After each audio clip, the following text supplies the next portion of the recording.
Hi, welcome to Yogasite. I'm Dorinda. I'm going to tell you today a little bit about the chakra system. I'm not going to go too deep. I'm just going to give you some basic personality types, ideas that go along with different chakras in your body and what that means when they're out of balance. They technically, most of the time, talk about 7 chakras. Some people say there are more, but I'm going to talk about the main 7 chakras in the body, which are energy centers in the body. That may say nothing to you, that doesn't matter, but which I'm going to go and explain a little deeper is what it has to do with you personally. The first chakra is actually located right at the pelvic floor. And this energy center has to do with grounding, literally feeling safe, feeling stable, being able to pick up when you've fallen apart. When something bad has happened, you just are able to pick up and start doing it again, and it's okay, you'll just rebuild. It's almost like a motherly type who, takes care of things, gets things done, even though it's hard work, we're going to do it anyway. When it's out of balance, people become victims. They become unable to help themselves because they feel that their power has been given to someone else, that they've actually given their power away to someone else. So their life is actually not in their own hands. So they have no control. This is a victim personality who is often very difficult to get out of this role of somebody needs to help me because I can't do it. So the two extremes there are the one who will just pick up and start over again after everything has been lost, and the other one's just waiting for a handout saying, I can't do it by myself, and you did this to me, and it's your fault. So they blame. As soon as I blame someone, I become a victim. Second chakra is right around the center of the hips, really. The sexual organs are in this second chakra. A balanced second chakra also has to do with someone who has abundance, who loves beautiful things, who has good food, good friends, and enough, and they share it. They enjoy sex, but in a safe way, and also knowing their limitations. They also know that these good things that they have are not a replacement for love, but they share what they have.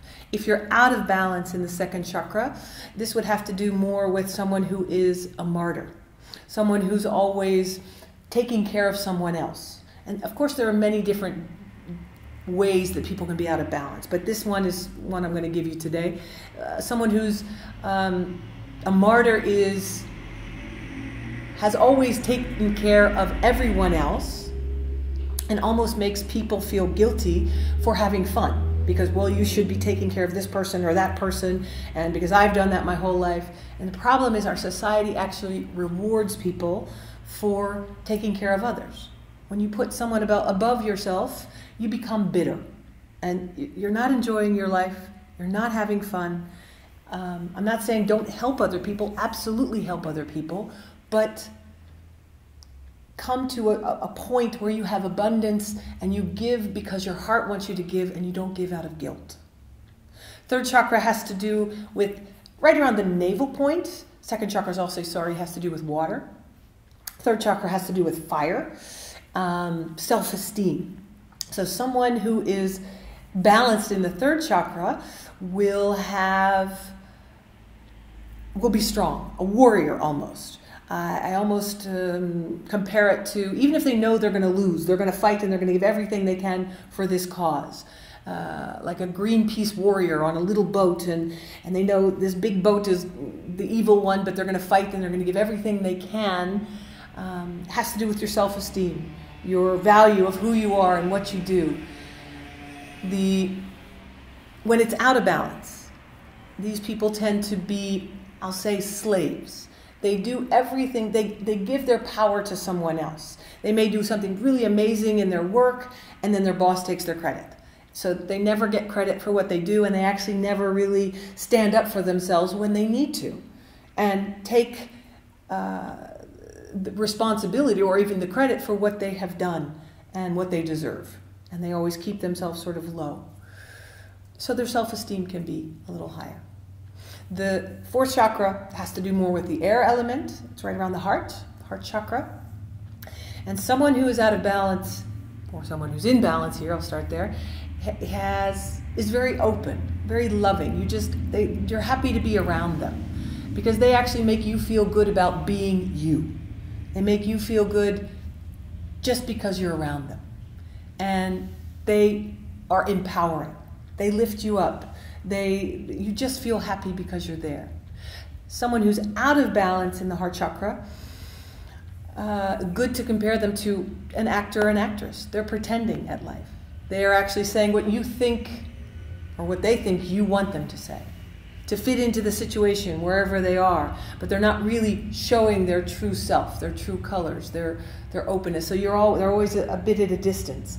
They often are difficult to have relationships with.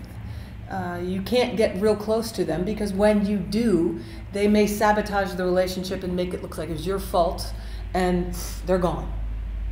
So they're very protective, often because of old hurts or abuse or something else that goes on with. They don't dare to open their hearts. Fifth chakra is your throat chakra. Has to do with expressing yourself. Imbalance would be a very good communicator. These people use words when they are needed. In this day and age, things are so fast, so quick. You get 100 emails a day, and all these texts. There's constantly input, and they know how to say what to say and when to say it. Also, when to shut their mouths. They know the power of words. They do not usually swear. They are very good at empowering other people through their words. Out of balance people here in throat chakra, I refer to them more as a silent child, someone who doesn't say what they need to say when they need to say it. And they stuff it down and have trouble expressing themselves. Also having to do with old hurts, old wounds. And just to give you an example, what can happen is when I don't express myself, and in my throat chakra, when I'm the silent child, what happens is it goes down to my heart, and it sort of makes my heart say, hey, wait a minute, you didn't stick up for us. And then my self-esteem says, I guess we weren't good enough. So it affects my whole body when all of the chakras, when I don't express myself and say what I need to say.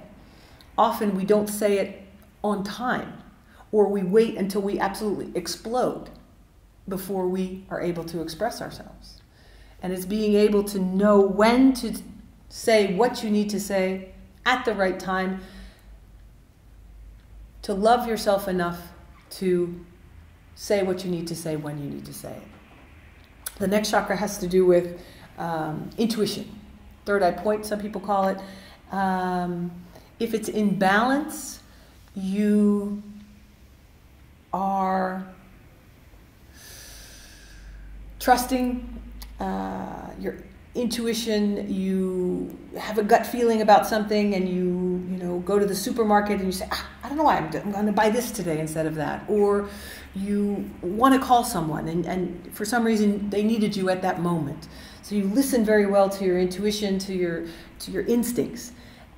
Someone who is out of balance here is actually an intellectual in some ways. They think too much. I'm not saying don't think, but I'm saying that they overanalyze things and they overplan. And when they overplan and they have exactly everything planned out how it's supposed to happen, and it doesn't happen that way, it upsets them very much. So being able to adapt and being able to be flexible with what life brings you, because we make plans and then God laughs.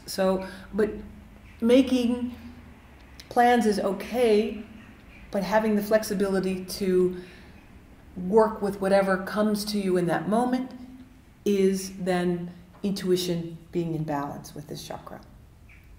The top chakra has to do with believing in something bigger than yourself. I call it the universe, call it God, whatever it is, but there's an energy that connects us all. and believing in that or being connected to that is when you get fed information from the universe. So you know better what to do. There's a wisdom that comes to you, a knowledge that comes to you when you're working with people, helping people. This is also having to do with, connecting to something bigger than you. When it's out of balance, it's your ego. Only ego. Ego thinks that everything it's done in its life is because of itself. So anything good that's happened in my life is because I did it, and anything bad that happened in my life, it's all because of me. That there was no extra play from outside. It can get very heavy also when life throws you a tragic incident, and you believe that this is all for you, and these are the people often who end up taking their own lives because there's nothing else. So they're done. And so having some faith, having some trust in something bigger than yourself is also very important in the whole yoga process. So that's in short just an explanation of the 7 chakras. I didn't go into too much detail, but at least now you have an idea of, what's going on with you, and if there's a certain chakra out of balance, there are poses, there are foods, there are other things you can do to get you back into balance and stronger in that area. It changes all the time, and it's okay. And every time life brings you a new challenge to see you grow and expand. Thanks for joining me. Hope to see you soon. Bye.